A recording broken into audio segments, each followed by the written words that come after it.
Summit, New Jersey, a very wealthy town full of beautiful homes and gardens. It's also where I've been working for the last year and a half. To me, it has become a second home. Rachel and Allison are 7-year-old twins. They are identical in every way except for their personalities. Rachel is the pretty and pink princess who will do anything to be the center of attention. Allison, on the other hand, is more reserved and puts other people's feelings ahead of her own. They are equally fun-loving, outgoing, and imaginative. I spend just about every day with these girls, but we're not sisters. However, I feel like we are. I'm their babysitter. I've spent more time in their house on Shadyside Avenue than at my own home. There are so many things to do in Summit. The whole town has become our playground. When Summit was founded in the early 18th century, it was a true paradise. Settlers found it was a plentiful land full of timber, animals, and fertile soil. In the 1830s, the community changed from a rural farming area and became more commercial. Summit became a resort area and attracted extremely wealthy people who built extensive summer homes. The tree-dense landscape has had an influence on the development of Summit, creating a suburban community in the hills of the Watchung Reservation. Nowadays, the town is a family-oriented residential community with a light industry. Summit has everything. Well, almost. The one thing Summit lacks is diversity. The children in the town are very sheltered and live in their own little world. Rachel and Allison haven't really grasped the fact that not everyone is like them.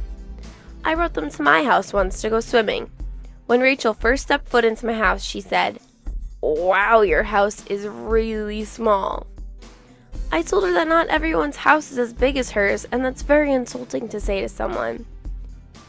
Sometimes we hit my local mall in Woodbridge, which is very different from their mall at the Short Hills.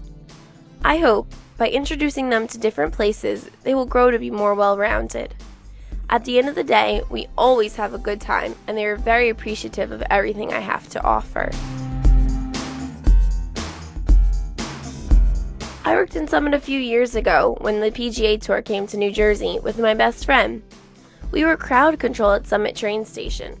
Our job was to keep people orderly and move them onto the buses that brought them to the country club in Springfield for the tournament.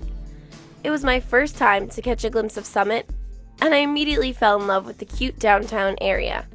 Who would have known that 2 years later I'd come back again? Now, a year and a half later, Summit is more than a workplace. It's become a second home to me. The girls and I play at the park by their school. We ride bikes throughout the neighborhood and have huge water fights with all the kids on the block. We go into town and get our nails done, get ice cream and pizza, and browse through all the stores. The toy professor is their favorite. If they had their way, we would spend an hour in there every time we visited. Slowly, I've become an active member of their community. Every year, their school, Lincoln Hubbard, has a mini theater week.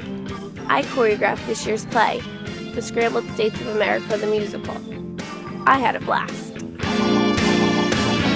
I got really close to a lot of the families in Summit, but no family will ever mean as much to me as my girls and their parents. I'm a regular guest at their family dinners, and their mom and I are very close. They treat me like a member of their family and even took me to see Z100's Zootopia. It was a big sold-out concert at the Meadowlands where we saw Miley Cyrus and the Jonas Brothers. I think I was more excited than the girls were.